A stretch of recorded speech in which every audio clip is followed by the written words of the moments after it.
저는 6천년으로 여행을 갔었는데요. 지금 여러분께 보여드릴게요. 6천년 시간 여행자라고 주장하는 이 여성의 이야기를 듣고자 비공개 장소에서 인터뷰하였습니다. 그녀는 미래의 식물이라고 주장하는 것을 보여주었는데요. 시청 후 사실인지 직접 판단해 보시길 바랍니다. 안녕하세요. 제 이름은 콜리예요. 핀란드 출신입니다. 오늘 말씀드릴 이야기는 제 증손자를 제외하고는 아무에게도 말하지 않았던 건데요. 제 손주들에게 동화처럼 이야기해줬어요. 여러분이 이 이야기를 들으시면 제 역사의 목격자이신 겁니다. 솔직히 말해서 비밀로 간직할 순 있지만 소련 연방 시기에 대한 350만 조회수를 찍은 에이펙스 TV 영상을 보고 이 이야기를 해야겠다 결심을 했어요.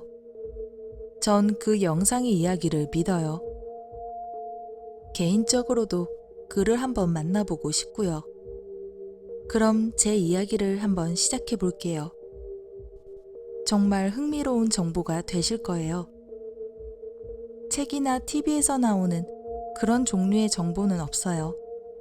에이펙스 TV에서 이러한 정보를 만나보실 수 있을 거예요. 제 어린 시절인 1965년도에 있었던 이야기예요. 핀란드 국립과학연구소에 경제학자로 있었는데요. 왜냐하면 제가 경제학자로 책임을 지고 있었거든요. 사실 저는 제 일을 정말 좋아했어요. 매일 즐거운 마음으로 출근을 했죠. 그래서 그 당시 여러 과학자, 물리학자, 화학자를 만났었는데요. 저는 항상 그들의 연구였어요. 보통 그들은 삶을 더 편안하게 만드는 걸 고려했어요. 그 프로젝트 중 하나가 피터 오리지의 인공손이었는데 그 손은 인간의 뇌와 연결시켜 완전 조종으로 하는 거였어요. 그런 손은 음악가가 다시 연주할 수 있는 기회를 제공했죠. 좀 다른 기구와 아이디어가 있었는데 엄청난 예산이 들어갔어요. 대부분의 발명은 비밀리에 진행되었고요. 몇몇 발명은 국가 기밀이어서 몇몇 사람들만 알 수 있었어요. 대부분이 군사 기밀 프로젝트였어요. 그럼 여러분은 제가 어떻게 알고 있었는지 물어보시겠죠. 답은 간단해요. 한 장소에서 수년을 일했고 그곳에 함께 합류했었기 때문이에요. 사실 전 지하실이 항상 알고 싶었어요. 정말 비밀리에 이루어진 실험이 진행되고 있었거든요. 항상 군복을 입은 사람들이 많았어요. 그리고 2개의 입구가 있었고요. 첫 번째 입구는 연구실이었고 두 번째 입구는 지하 통로로 가는 길이었죠. 지하 통로로 가는 입구는 장군과 1급 기밀 군사 기관용이었어요. 점점 제가 알려드릴 이야기에 다 와가는데요. 지금부터가 제 인생을 송두리째 바꿀 이야기예요. 그 연구실 중에 이상한 타이틀의 연구실이 있었어요. 예를 들어 유레이니어스 본부에서 과학자가 만든 로켓 모로토로인데요. 이건 지구를 다가오는 큰 소행성을 파괴할 수 있었어요. 다음 연구실 이름은 블랙호스였는데 거기서는 수중으로 빠르게 이동할 수 있는 작은 잠수함을 만들었어요. 그들은 유레니어스를 매우 많이 사용했었는데요. 말 그대로 일반적으로 엄청난 양이 사용되었어요. 그거에 대해 알았을 때 4일간 충격에 빠져 있었어요. 그게 가능하리라 믿지 못했지만 그들이 타임머신을 만들고 있었어요. 타임머신이 상상이 가세요? 두 번째로 충격적인 정보는 이미 타임머신이 만들어졌고 사용되었다는 거예요. 타임머신은 단 하나의 문제가 있었는데 과거가 아니라 미래를 갈 수 있다는 거였어요. 그 이유는 시간의 굴곡성 때문인데요. 만약 누군가가 과거의 무언가를 바꾼다면 현재는 바꿀 수 있어요. 그리고 매우 좋은 점이죠. 이야기로 다시 돌아가 보도록 하죠. 타임머신은 공간 전체를 차지했어요. 여러 기기들로 구성되어 있었고 그 기기는 시간 여행에 연결되는 장치였죠. 유레이니어스와 전기로 구성되어 있었고 전류는 원자 에너지로 시간의 경계를 부술 수 있게 해주었어요. 그 연구실의 원격 조정이 대단했었는데 특정 프로그램에 작동되었어요. 이 프로그램은 특별한 수학적 계산을 할 수 있었고 모든 계산은 수학적 알고리즘으로 만들어졌었어요. 2057년이라고 하면 TP는 X5, XG, T8 플러스 100인 거예요. 그래서 어떤 날짜로 여행하고 싶을 때 이 숫자를 그 시스템에 설치하고 알고리즘 코드가 주어지게 돼요. 그건 시간을 여행할 수 있게 도와줘요. 이 시스템을 만든 사람이 수학자 조지토프였어요. 하지만 그들은 이 시스템의 아버지는 니콜라 테슬라라고 했어요. 이 사람은 비전통적인 실험으로 유명했어요. 약 3년 동안 저는 그 과학자의 조수로 일했었는데 그자의 이름은 피터 부도프였죠. 우리는 많은 사람들을, 그러니까 한 명 또는 단체로 미래에 보내서 미래의 여러 샘플을 가져오게 했어요. 미래에 많은 변화들이 있었다고 말할 수 있는데요. 해가 지구에 가깝고 평균 온도는 섭씨 40도에서 70도까지 가장 높았어요. 그 때문에 지구에 큰 붕괴가 있게 된 거예요. 하지만 이건 천년처럼 지속될 거예요. 그 후 지구는 지금처럼 같은 곳으로 돌아갈 거예요. 저희는 사람들을 6400년으로 보냈다고 알려주고 싶어요. 그 기간 이후 저희가 보낸 탐사대가 돌아오지 못했는데 돌아오지 못한 이유는 알 수 없어요. 아마도 그 이후에 지구에 큰 변화가 있었던 것 같아요. 분명한 건 5000년 이후 사람들이 지구에서 가장 중요한 정체성을 잃게 되었어요. 이유가 뭐냐고요? 유전자 공학에 바빴던 몇몇 과학자들은 동물과 식물종, 심지어 세기 전에 죽었던 종들을 소생시켰어요. 예를 들면 4529년에 공룡을 소생시켰죠. 게다가 동물원에서 찾아볼 수 있었어요. 사람들은 공룡이 그렇게 위험하지 않다고 생각했기 때문에 정글과 사파리처럼 주거 지역 안으로 데려왔어요. 그런 공룡들은 그 지역의 모든 동물과 사람들을 말살시켰어요.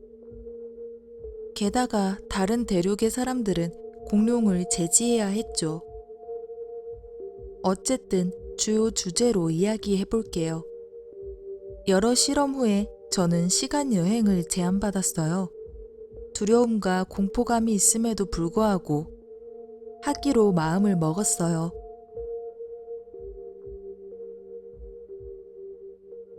물론 지금까지 그날을 기억해요. 그때가 1966년 8월 3일이었어요. 저는 타임머신 의자에 앉았어요.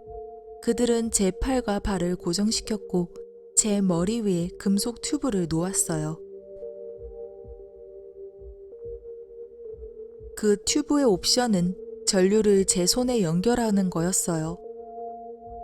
그 느낌을 기억해요. 조지가 그 버튼을 눌렀고 제 몸에 전류로 가득 채워졌어요. 전 의식을 잃었어요.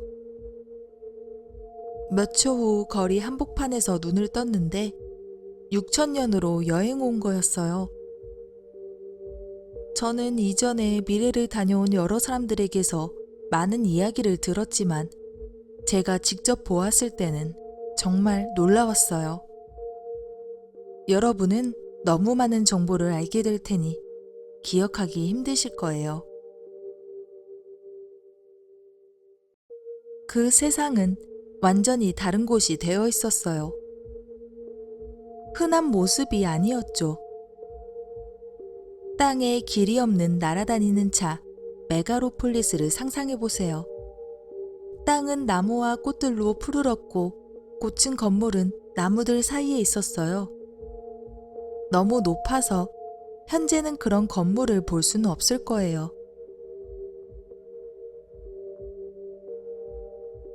제가 1966년에 왔다고 말씀드렸잖아요. 모든 고층 건물은 풀로 덮여져 있었어요. 사람들은 파괴되었음에도 불구하고 자연 그대로의 도시에 통합된 규칙을 가지고 있었어요. 가장 흥미로운 사실 중 하나가 식물들이 우리가 보던 식물과는 다르다는 거였어요. 그건 유전공학 때문일 거예요. 게다가 전에 보지 못했던 식물들이 소생되었어요. 많은 동물들도 있었고요. 제 주변에는 고양이와 여우가 보였어요. 고층 건물의 식물엔 뱀과 구렁이를 보았어요. 사람들은 그 위에 보였고요. 이해하기 쉽게 말씀드리자면 사람 건물 입구가 20m 높이라는 거예요. 그래서 그 지면에는 동물과 식물의 영토였어요. 야생 동물을 마주칠 수 있기 때문에 전 걸어가는 게 좀 무서웠어요.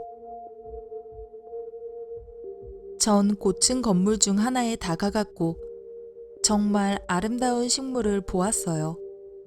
너무 아름다워서 꽃 하나를 땄어요. 이걸 지금 보여드릴게요.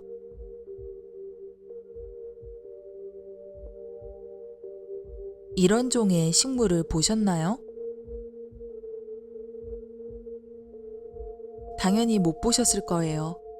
가져왔을 때 이 식물의 이름을 확인했고 이 이름은 고대 식물인 로크로루로라고 불리더군요. 이 식물은 100만 년 전에 공룡의 먹이였어요. 6,000년 후 많은 노고 끝에 이 식물을 다시 살릴 수 있었던 거죠. 그곳엔 엄청난 양의 외생식물이 있었어요. 그럼 이제 1976년으로 가져온 그 식물의 가지를 어떻게 유지하는지 궁금하실 텐데요. 답은 간단해요. 저는 뿌리와 함께 통째로 가져왔고 가져오자마자 심었어요.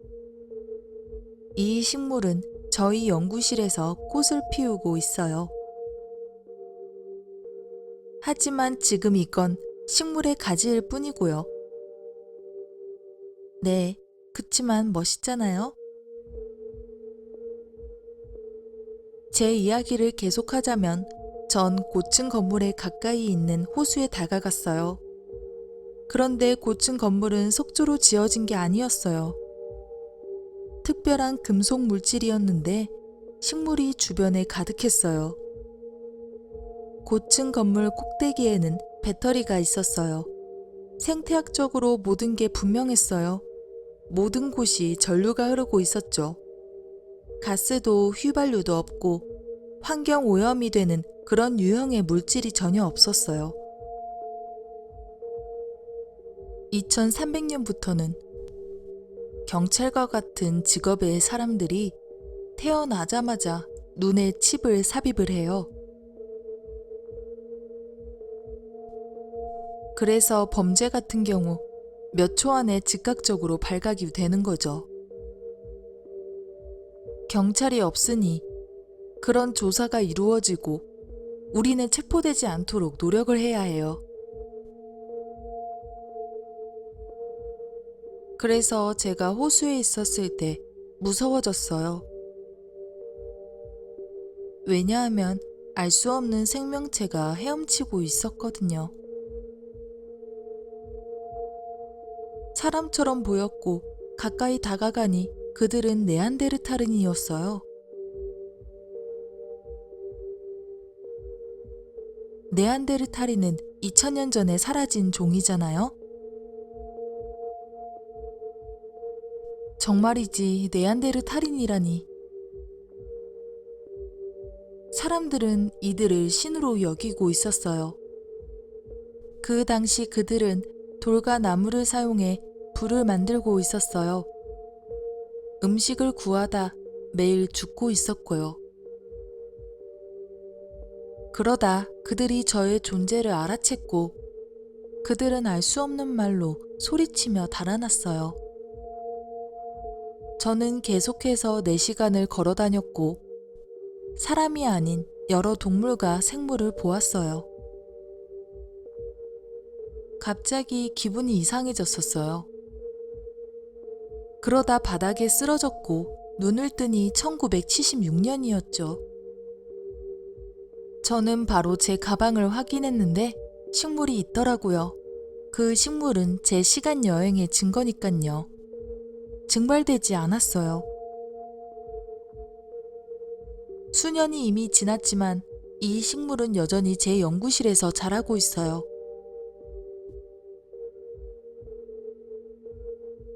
제 이야기를 들어주셔서 감사해요. 여러분이 올바른 결정을 내릴 수 있을 거라 생각해요. 이러한 이야기를 가진 모두가 제 이야기에 영감이 되어 에이펙스 TV에 출연하시길 바랄게요. 어떻게 생각하시나요? 이 여성은 실제로 6,000년으로 여행한 시간 여행자일까요? 여러분의 의견을 댓글로 남겨주세요. 구독과 알림 켜두는 거 잊지 마세요. 다음 영상은 미래에서 가져온 기술이라고 주장하는 남성이 있습니다. 미래에서 찍어온 비디오도 확인해 보실 수 있습니다. 시청해 주셔서 감사합니다. 다음에 다시 찾아뵙겠습니다.